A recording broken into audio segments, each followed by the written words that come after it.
Welcome back to the channel. Today I am at one of those classic Cornish blink and you'll miss it places.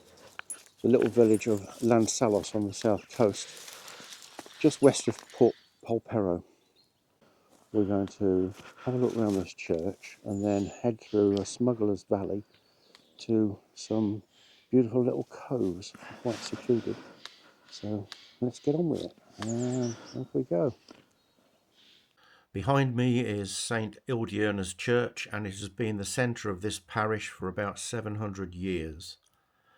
The present building was dedicated on the 16th of October 1321, but there was almost certainly an earlier Norman church here, probably on top of an even older Celtic lan, a little early Christian site or hermitage. In Cornish, lan means a holy place, a sacred enclosure, or a church site containing a chapel and a burial ground. So, when you stand here, you're basically queue jumping through 1,000 years of local history and still trying to find somewhere to park. No, actually there is a National Trust car park, but it's just up the hill a little way. Bring change. Now, St Ildierna herself is a bit of a mystery celebrity. The church is dedicated to her, but historians aren't entirely sure who she actually was. There are theories that she was a local female saint with early medieval roots, possibly connected to the wider Celtic Christian world. Others think that she was an early female bishop who came from Ireland or Wales and brought her own following with her. And then they settled here. You can imagine that if they kept parish registers back then, she'd be hard to pin down. Address, Lansallos. Occupation, matriarchal saint. Duties, goes about feeding the needy and talks about religion a lot. Well, that's no doubt the bell tower.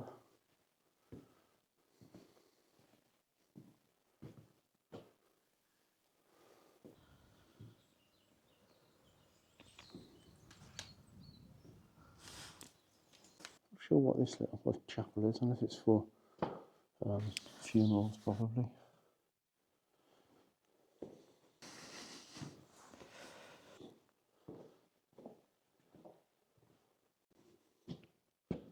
Oh, there's another little altar in there.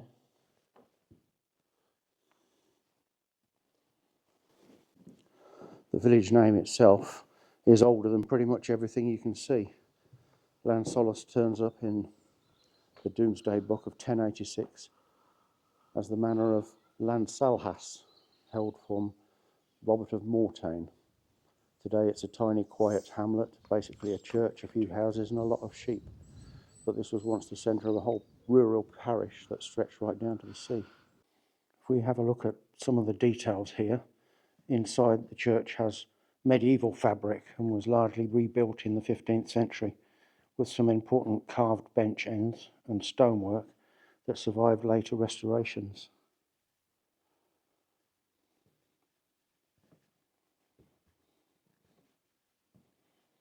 You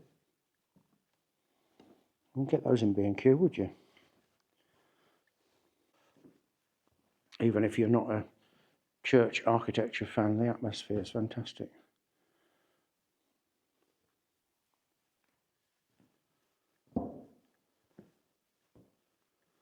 This is the kind of place where you half expect a smugglers meeting to break out during evensong. The church is one of 5 in quite a large area who collectively go by the name of Trelawney Benefice. Their website tells us, and I quote, that they have outdoor service most Sundays on our greens, quays, beaches and barns, led often by our worship group, with services ranging from fasting days, celebrating pets, scarecrows, tractors, horses, and harvest of the sea, as well as good old songs of praise. It seems religion is still alive and well in this part of Cornwall. Who knew? Everyone to their own anyway. The church is Grade 1 listed, which means it's considered of exceptional national interest and Grade 1 is a top category for historic buildings in England. If these walls could talk, they'd probably complain about the drafts and then tell you long stories about shipwrecks, storms and parish gossip. Wouldn't fancy fixing a leak in that roof.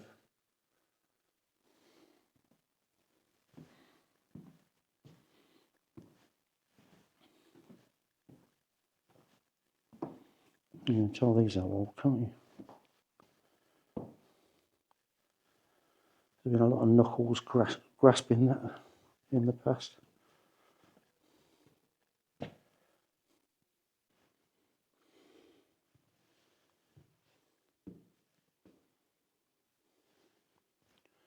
And a Christmas tree.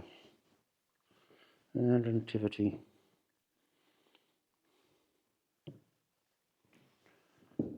Well, I guess that'll do for the church.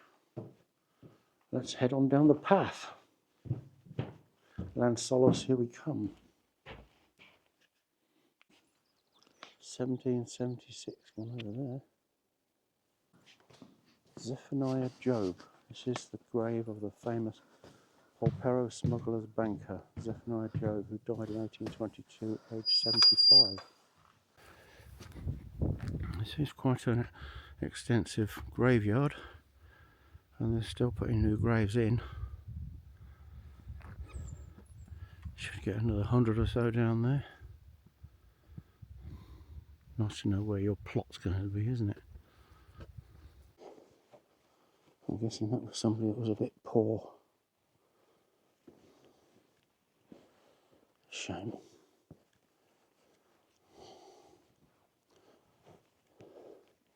It's an expensive job, dying.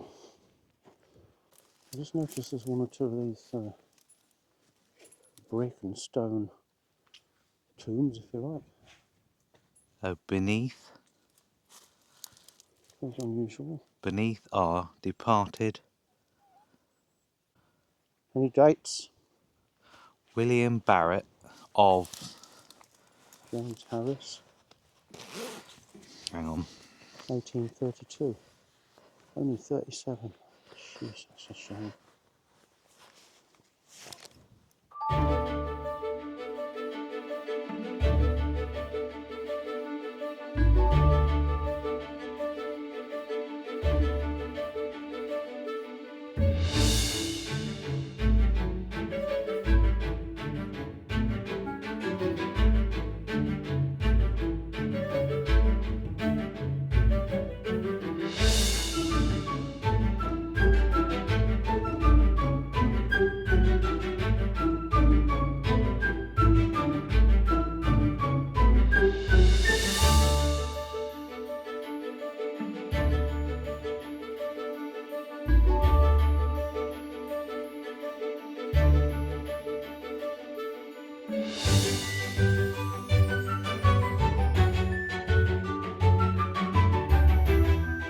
There's a Jago, waiting patiently. Right, off we go, Jago. Let's go. From the church, we're going to head down to the sea along this gorgeous green lane. Ooh, mind the step. It looks innocent enough now. Bird song, trees, proper postcard stuff. But this was once the Smugglers motorway down to Lansallos Cove. That's very nice.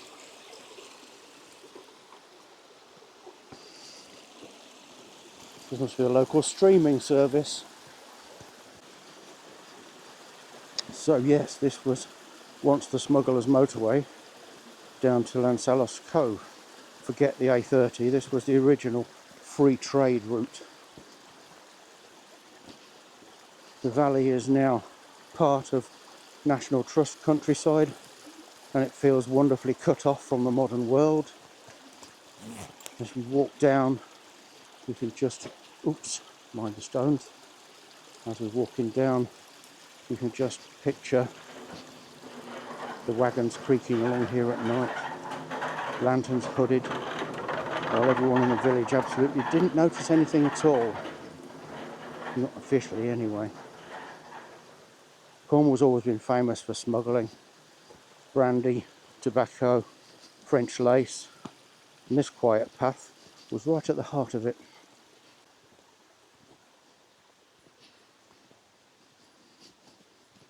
Oh, he's got the zoomies. Crazy spaniels.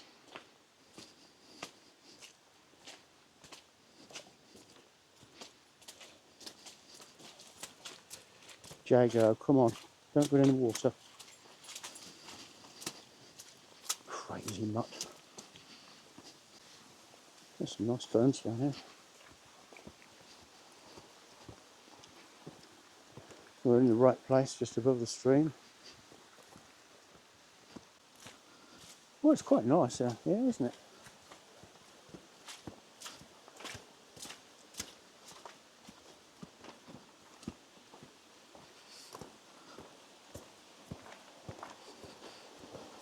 It's a bit like, oh, you've been in the water already, I'm not surprised.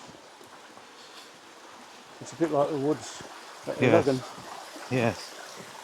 going down to Portreath.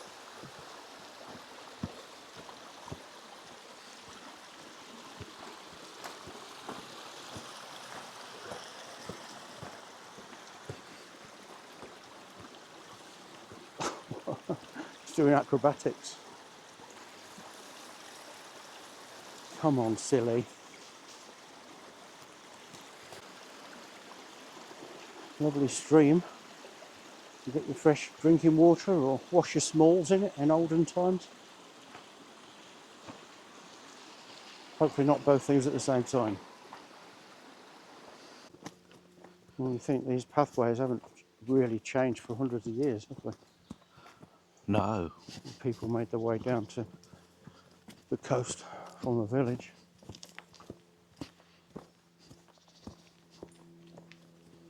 No doubt they had a good water source up there, Yes. because you mostly need just a river to start a settlement, don't you? Mm-hmm. Get your water source and go away. Tomato sauce came later. Well, I thought it was about a mile from what I could gauge on the map, but Mm-hmm. I don't know. A mile can seem longer when you're on rough ground, can't it? Yes.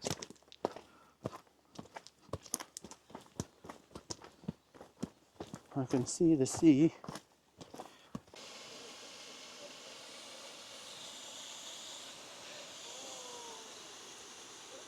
So, here we are at Lansallos Cove.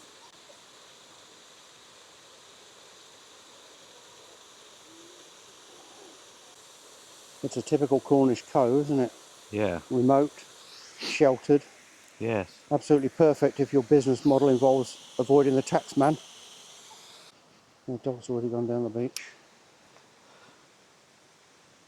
And we've got sand, Oh, shingle and rock pools, by the looks of it. Just so we know we're in the right place. Oh, that's really nice. Beautiful. It's a bit wet underfoot, just here. I think we've made a join between the stream and the path. But these would be the original, the original ways they cut through to get wagons onto the beach. See on the edge of the chasm they cut out is the wheel marks where the wagons used to roll all those years ago, and they're still here.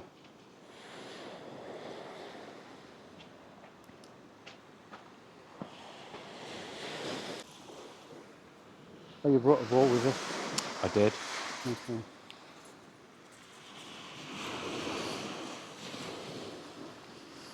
Bulldog.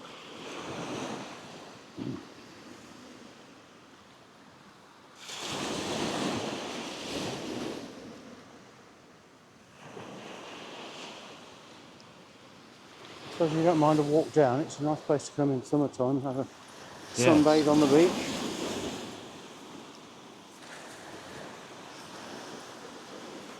One or two people here, but What can you expect? I wonder how busy it gets at summertime, Yes. or whether or not it's just too far away and remote for people to Well, actually make the effort. people over there with a little kid had to come down the same way we have, haven't they? Yes.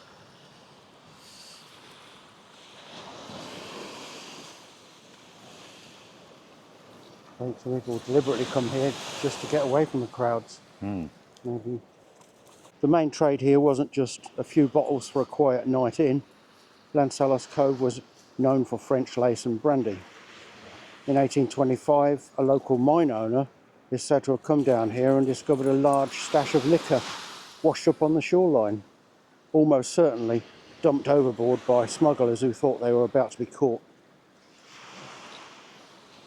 Apparently, one of those precious kegs accidentally travelled a bit further inland and ended up in a mine shaft at Wheel Howell. The result, let's just say, the mine's productivity that day dropped sharply. Turns out mixing mining with free French brandy is not the most efficient business plan. You can just imagine some very wobbly pickaxe work going on underground. If you're watching this and thinking it might be a nice place for a swim or a paddle, well, you're right, but you have to be very careful when you're here. There are rocks everywhere. And just watch the tide times too. And preferably don't swim alone. Well, today is New Year's Eve, so we're on the last day of 2025 and the sun is shining and it's a beautiful day. What more could we ask?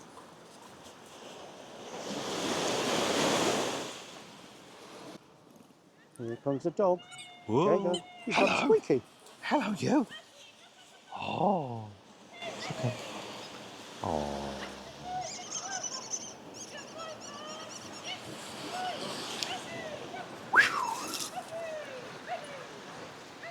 No wonder the dog's running away.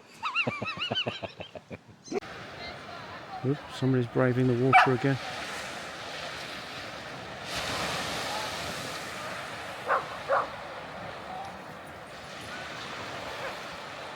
Oh well. Rather him than me. Yeah.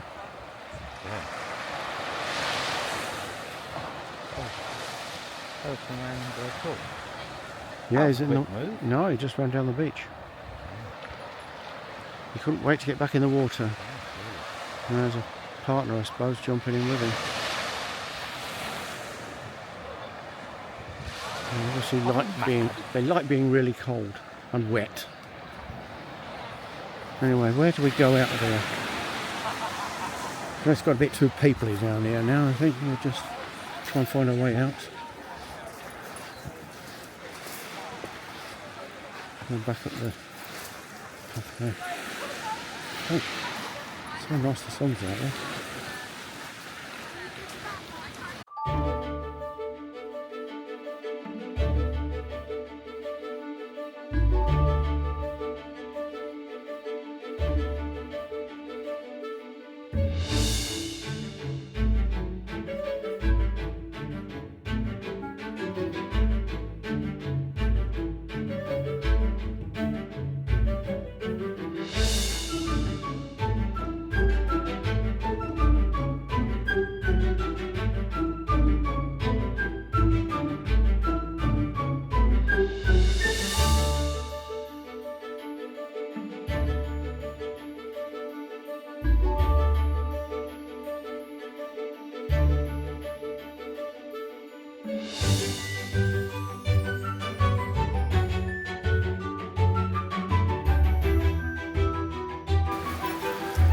That's the bit they cut out the rocks so they could get the wagons down.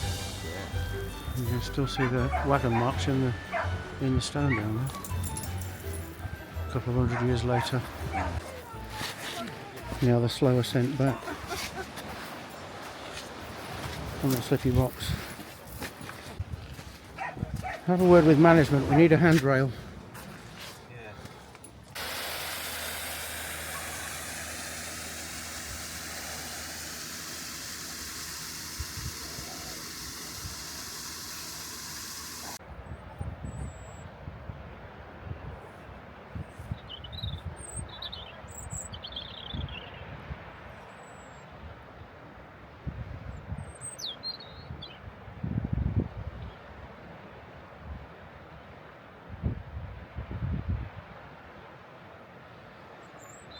I think that's one of the little coves over there.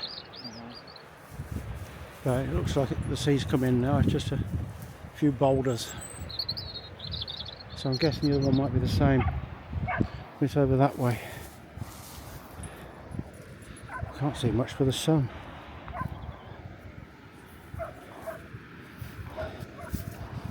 Oop.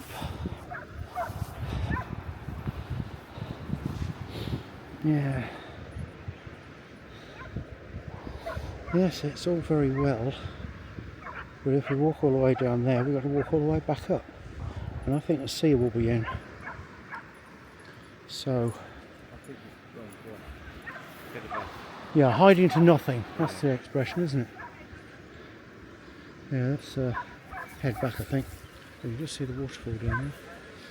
No, I was just saying, because the tide's come in now, and over there it looks like that cove's already pretty much filled up. So I think the other one will be the same. Why do people come down and do barbecues on the beach? It absolutely stinks. See the clear water though, can't you? Yeah. Where's that dog barking? Sounds like he's out there somewhere. I hope he's not. I think it's just echoing. Yeah, I'm guessing it's echoing off the rocks, isn't it? Unless it's a salty sea dog. Come on, let's go back up.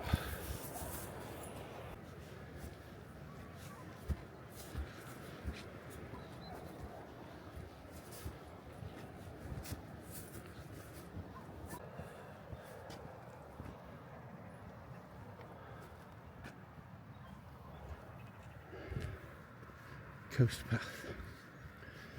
Now if we go back that way behind us, we'd eventually reach Polperro in about 3 miles, but then we'd have to come back and the car's here, so that's not happening.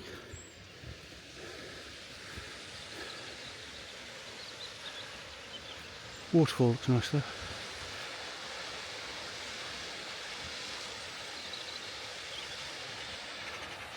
And the coastline is amazing.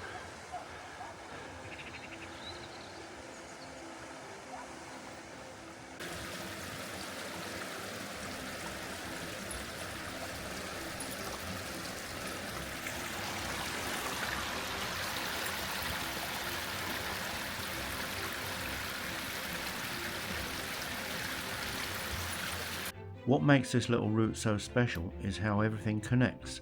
You start at a medieval parish church on a site that may go back to a 9th century hermit, then follow a green lane used by smugglers, and end up on coves where French lace and brandy came ashore. It's all within a couple of miles, but you've got saints, farmers, miners, wreckers, smugglers, and the odd wobbly mine owner who found a keg or two on the beach. Today, the area around Lansallos is quiet National Trust countryside, with walking routes, wildlife and views that look incredible. Yet if you scratch the surface or look closely at the rock under your feet, you can still see the tracks of centuries of human mischief carved into the landscape. So that's been a little journey from St Ildierna's church down the Smugglers Lane to Lansallos Beach and along the cliff paths. We didn't quite make to Palace Cove and Parsons Cove, but it's amazing how much of a story is hidden in such a small, quiet corner of Cornwall, from mysterious saints to drunken miners and wagon ruts in solid rock. If you enjoyed this wander along one of Cornwall's more secretive stretches of coast, hit like, subscribe if you haven't already, and drop a comment below. Would you have been Team Smuggler, Team Revenue Man, or just Team Accidentally Found a Keg on the Beach? Thanks for watching and see you in the next adventure. Bye for now.